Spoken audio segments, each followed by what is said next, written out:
اعوذ باللہ من الشیطان الرجیم بسم اللہ الرحمن الرحیم الحمد للہ رب العالمین والصلاة والسلام علی اشرف الانبیاء والمرسلین حبیب الہ العالمین ابی القاسم محمد وآلہ الطیبین الطاہرین المعصومین الغر المیامین المنتجبین المکرمین الذین اذهب اللہ عنہم الرجس وطہرہم تطہیرا اما بعد فقد قال الرحمن فی القرآن بسم اللہ الرحمن الرحیم ورتل القرآن ترتیلا۔ مومنین و مومنات، خدا بند مطالب سب کی توفیقات تائیدات میں اضافہ فرمائے۔ آج پہلا لیکچر ہے تجوید قرآن کے حوالے سے انشاءاللہ آپ کی خدمت میں لیکچر پیش کیے جائیں گے کچھ، اور ان میں سے پہلا جو ہے وہ ہے قرآن کریم کی نکتہ اور علامت گزاری کی مختصر تاریخ۔ بعض مومنین و مومنات سوال کرتے ہیں تو ان کے سوالات کے جواب کے طور پر مختصر آپ کی خدمت میں عرض ہے، امید ہے آپ توجہ سے سماعت فرمائیں گے۔ جب پیغمبر اکرم صلی اللہ علیہ وآلہ وسلم مبعوث ہوئے اور ان کو رسالت ملی تو جزیرہ عرب کے مخصوص ماحول اور جاہلیت کے دور کو مد نظر رکھتے ہوئے عرب لوگ اپنی ابتدائی کتابت کے مراحل سے گزر رہے تھے، یعنی جو لکھائی جو ہے کتابت، یہ تحریر بہت سادہ اور ابتدائی نوعیت کی تھی، کیونکہ ظاہر اتنے پڑھے لکھے لوگ تو ہوتے نہیں تھے، اور ابتدائی نوعیت کی ان کی تحریر ہوتی تھی، اور حرکت، سکون، شدت یعنی شد، مد اور تنوین جیسے نشانات موجود نہ تھے۔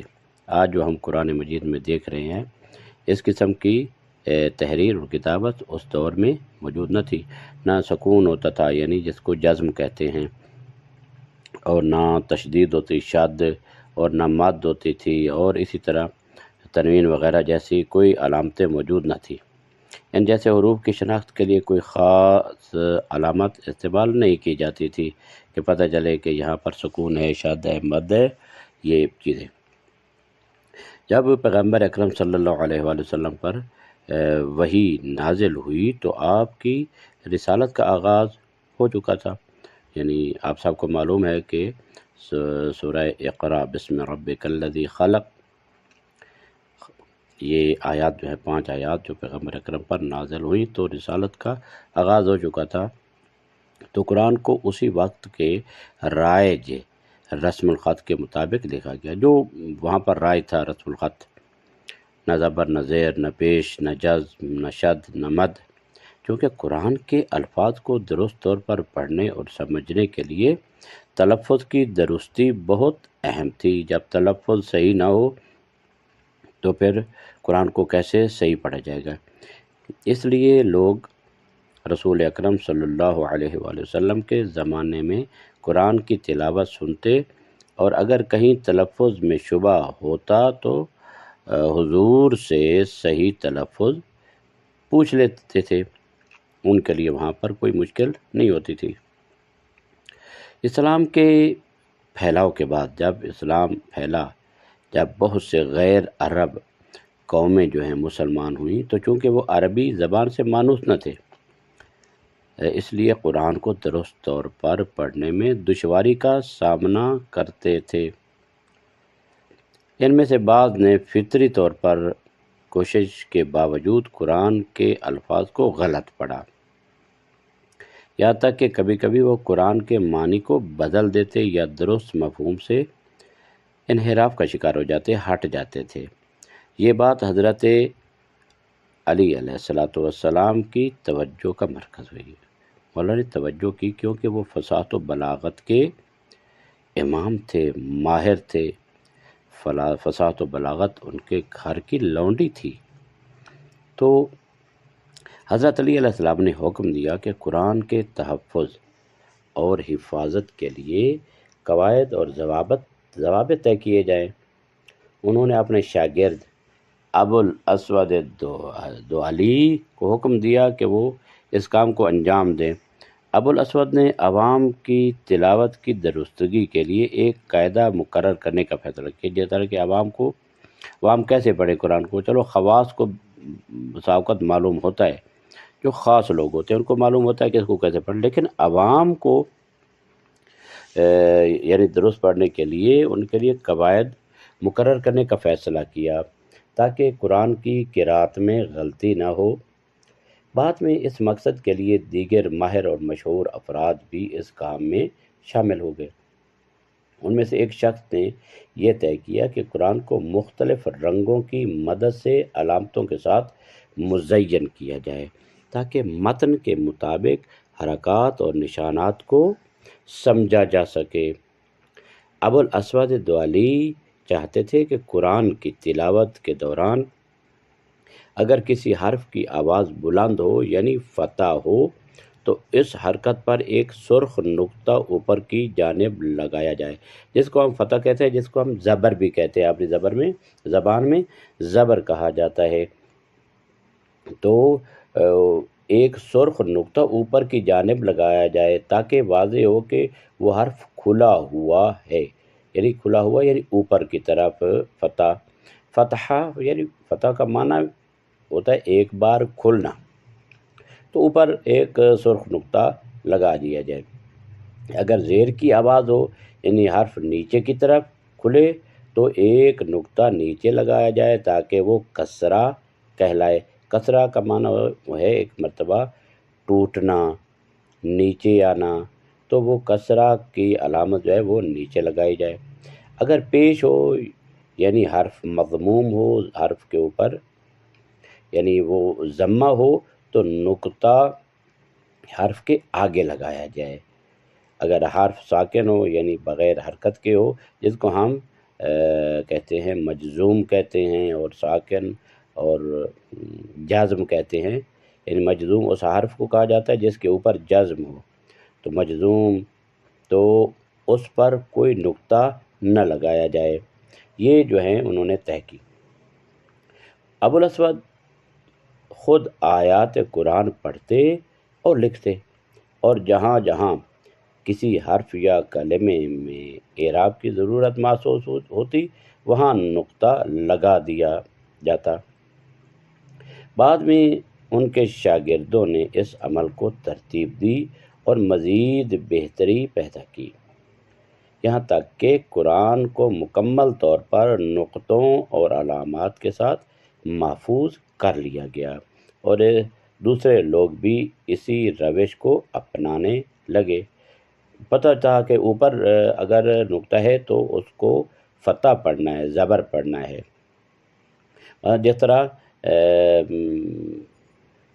ین ہے، ین ہے، یون ہے، یعنی ایک ڈیش لگا کر اوپر زبر، نیچے زیر اور سامنے پیش۔ اس روی سے قرآن کی صحیح قرأت کے لیے حرکات کی شناخت ممکن ہوئی۔ اگرچہ بعض اوقات ایک جیسے حروف کی پہچان میں دشواری ہوتی تھی، لیکن ابو الاسود اور ان کے شاگردوں نے اپنی علمی کوششوں سے اس مسئلے کو بھی حل کر دیا۔ اس عمل نے نصر بن عاصم جیسے اساتذہ کو بھی اپنے تجربات کی روشنی میں قواعد نقطہ گزاری کو مضبوط بنانے میں مدد کی۔ انہوں نے مشابہ حروف کو ایک دوسرے سے ممتاز کرنے، یعنی جو مشابہ ہوتے ایک جیسے ہوتے تھے، اور اس بات کو یقینی بنانے کے لیے کہ حرکات یا نقطے حروف کے ساتھ خلط ملط نہ ہوں، یعنی گڈ مڈ نہ ہوں، مخلوط نہ ہوں، حروف کے نقطوں اور حرکات کو الگ رنگوں سے ممتاز کیا۔ مثلا حرکات کو سرخ رنگ سے لکھا کرتے تھے، حرکات یعنی زبر ہے، زیر ہے، پیش ہے، ان کو حرکات کہا جاتا ہے، اور نقطے جو ہیں ان کو ممتاز کیا، ان کا اور رنگ تھا، اور حرکات کو سرخ رنگ سے لکھا کرتے تھے۔ آپ سب کو معلوم ہوتا تھا جو سرخ رنگ والے ہیں وہ حرکات ہیں، زبر ہے، زیر ہے اور پیش ہے، فتح، کسرہ اور ضمہ، ان کو حرکات کہا جاتا ہے۔ حرکات ثلاث، 3 حرکتیں۔ پھر کچھ عرصے بعد انہوں نے زرد رنگ کے نقطوں کا استعمال الف، واو اور یا کی شناخت کے لیے کیا۔ الف و حروف مدی جن کو کہا جاتا ہے، حروف مدی الف ہے، واو ہے اور یا، ان کی شناخت کے لیے انہوں نے زرد رنگ استعمال کیا جو کہ حمزہ خوانی کے لیے استعمال ہوتے تھے، اور یعنی اس کو حمزہ کے طور پر استعمال کیا جاتا تھا، اور سبز نقطے حمزہ کی علامت کے لیے مخصوص، ہاں یعنی جو حمزہ ہوتا تھا اس کے لیے انہوں نے علامت سبز کی علامت لگائی مخصوص کی، لیکن واو اور الف اور یا جو ہے یہ حروف مدہ کے لیے، حروف مدی کے لیے، البتہ یہ پہلے الف واو اور یا پہلے حمزہ کے لیے استعمال ہوتے تھے، سبز نقطے جو ہے اب استعمال ہونے لگے حمزہ کی علامت کے لیے۔ یہ کام کسی حد تک مشابہ حروف کی شناخت کے مسئلے کو حل کرنے میں کامیاب رہا، وہ ایک دوسرے کے مشابہ تھے لیکن مکمل حل نہ تھا، لہٰذا ابوالاسود دوئلی نے مختلف رنگوں کے استعمال کی بجائے نقطہ چینیاں اور علامتیں مقرر کی ہیں، نقطے لگانے شروع کیے اور علامتیں مقرر کی تاکہ حروف اور حرکات کی شناخت اور تلفظ میں سہولت اور آسانی پیدا ہو جائے۔ انہوں نے زبر یعنی فتحہ، زیر یعنی کسرہ اور پیش یعنی ضمہ کی شناخت کے لیے الف، یا اور واو کی چھوٹی اشکال کو استعمال کیا، یعنی الف، یا اور واو، اور انہی حروف کے اوپر یا نیچے مخصوص جگہوں پر رکھا۔ اس طرح انہوں نے عین جو ہے حرف کی بالائی جگہ پر چھوٹا حمزہ، یعنی عین جب لکھا جاتا ہے نا، پورا عین لکھا جاتا ہے، تو عین کا جو گول دائرہ ہے اس کو چھوڑ کر یہ جو حمزہ بن جاتا ہے اس کو حمزہ کے طور پر لکھا، جو حمزہ بن جاتا ہے اس کو سکون کے طور پر لکھا، سکون کے طور پر، جس کو ہم مجزوم کہتے ہیں، جزم کہتے ہیں، تشدید، مد وغیرہ کی علامتیں مقرر کیں اس کے بعد، یعنی پوری عین کی دائرہ کو ہٹا دیا جائے اور جو اوپر والا وہ بچ جاتا ہے حصہ تو اس کو حمزہ جو ہے اس کو سکون کے لیے استعمال کیا تاکہ اللہ کے کلام کی تلاوت میں آسانی ہو۔ ان تمام تفصیلات کو انشاءاللہ آپ کی خدمت میں عرض کیا جائے گا، لیکن یہ ایک سکیچ اور خاکہ کے عنوان سے آپ کی خدمت میں عرض ہے کتاب کے آپ کو کچھ نہ کچھ اس تاریخی حقائق کی کچھ آشنائی ہو جائے۔ اس کے بعد قرآن کریم کے رسم الخط میں اور بھی تبدیلیاں کی گئیں تاکہ ہر شخص قرآن کی تلاوت اور اس کی تعلیم سے استفادہ کر سکے اور وہ مستفید ہو سکے، اور یہ تبدیلیاں عالم اسلام میں بڑی تعداد میں قبول کی گئیں۔ البتہ ہماری جو کوشش ہے کہ قرآن کریم کی روانی سے تلاوت اور اس کی صحیح قرأت کے لیے موجود علامتوں کی وضاحت آپ کی خدمت میں انشاءاللہ کی جائے گی۔ قرآن کریم کو عربی رسم الخط اور اردو رسم الخط یا فارسی رسم الخط کے ذریعے پڑھنے میں ہم اس کے بنیادی اور فرق اور شکلوں کو ظاہر کرتے ہیں۔ اسم اور علامتوں کے کچھ فرق کی وجہ سے عربی رسم الخط کو اردو میں کیسے پڑھا جائے یہ سمجھنا ضروری ہے۔ ظاہر ہے عربی رسم الخط اور ہے اور اردو رسم الخط اور ہے، چونکہ قرآن عربی لہجہ میں نازل ہوا، جیسا کہ فرمایا انا انزلناہ قرآنا عربیہ، لہذا اس کو عربی لہجے اور تلفظ کے ساتھ پڑھنا ضروری ہے، اور حضور اکرم صلی اللہ علیہ وآلہ وسلم کا فرمان ہے اقرأ القرآن بألحان العرب واصواتها، یعنی قرآن کریم کو عربوں کے لہجے اور آوازوں کے ساتھ پڑھنا چاہیے۔ لہذا ہم آپ کی خدمت میں انشاءاللہ قرآن کے عربی لہجے کو سادہ طریقے سے بیان کرنے کی کوشش کریں گے، اور ہر انسان پر یہ ضروری ہے کہ جتنا بھی ہو سکتا ہے وہ قرآن کو عربی لہجے سے پڑھنے کی کوشش کرے۔ البتہ یہ امر جو ہے یہ بچوں کے لیے یہ ذرا زیادہ سہل و آسان ہوتا ہے، بچے اس کو جلدی پک کر سکتے ہیں، اور جو بڑے ہیں بزرگان ہیں ان کے لیے ذرا مشکل ہے، کیونکہ ان کا لہجہ جو ہے وہ پکا ہو چکا ہوتا ہے، اس وجہ سے ان کے لیے ذرا مشکل ہے اس کو چینج کرنا۔ لیکن جو بچے ہیں ان کے لیے عربی لہجہ اپنانا بہت آسان ہے انشاءاللہ۔ اگر فرض کیا ہم اس کام کو نہیں کر سکے، بزرگان بڑے نہیں کر سکے، تو ہمیں چاہیے کہ ہم اپنے بچوں کے لیے یہ انتظام کریں کہ ان کو عربی لہجہ سکھائیں قرآن پڑھنے کے لیے، کیونکہ قرآن مجید آسمانی کتابوں میں سب سے سید اور سردار کتاب ہے، اور ذالک الکتاب لا ریب فیہ، اس میں کسی قسم کا کوئی شک و شبہ، کوئی ریب نہیں پایا جاتا ہے۔ اور قرآن مجید ہماری زندگی میں ہمارا شعار ہونا چاہیے، یعنی ہمارا اولین مقصد جو ہے قرآن مجید سے ہدایت حاصل کرنا ہو، ورنہ تو قرآن ہماری شکایت کرے گا قیامت والے دن۔ جیسا کہ قرآن مجید میں آیت کریمہ بھی ہے، یا رب ان قوم اتخذوا ھذا القرآن مہجورا، پیغمبر اکرم وہاں شکایت کریں گے، میرے پروردگار میری قوم نے اس قرآن کو مہجور کر دیا تھا، اس کو یعنی اس پر توجہ نہیں کی تھی۔ ہمارے اوپر لازم ہے کہ خدا نے ہمارے لیے ایک بہترین نورانی کتاب نازل کی ہے، تو ہم اس سے اپنی زندگیوں کو بہتر بنائیں، اپنے واجبات سیکھیں جو قرآن مجید میں ہیں، اپنے مستحبات سیکھیں قرآن مجید میں ہیں، اور اپنے اخلاق کو بہتر بنائیں جو قرآن مجید میں ہیں۔ دیکھیں قرآن مجید میں تمام چیزوں کا ذکر ہے، البتہ اس کو ڈھونڈنا جو ہے وہ فن ہے۔ یعنی دیکھیں قرآن مجید میں اللہ نے اخلاق بھی سکھائے ہیں، جس طرح کہ والدین کی عزت و احترام کے بارے میں ہے، علم کی افادیت کے بارے میں ہے، اور خود قرآن پڑھنے کے بارے میں ہے کہ قرآن کی اہمیت کتنی ہے۔ وَرَتِّلِ الْقُرْآنَ ترتیلا، اور قرآن کو ٹھہر ٹھہر کر پڑھو اور سمجھ سمجھ کر پڑھو۔ افلا یتدبرون القرآن ام علی قلوب اقفالها، کیا وہ لوگ قرآن میں غور و فکر نہیں کرتے یا ان کے دلوں پہ تالے لگ چکے ہیں؟ لہذا قرآن مجید ہمیں سب کچھ سکھاتا ہے، والدین کی عزت و قدر سکھاتا ہے، والدین کے لیے دعا کرنا سکھاتا ہے، رب ارحمہما کما ربیانی صغیرا، اطاعت خدا سکھاتا ہے، اطاعت رسول اللہ، اطاعت امام معصوم، اور اطاعت اولی الامر سکھاتا ہے۔ قرآن مجید ہمیں ضلالت سے نکال کر گمراہی کی طرف لے جاتا ہے۔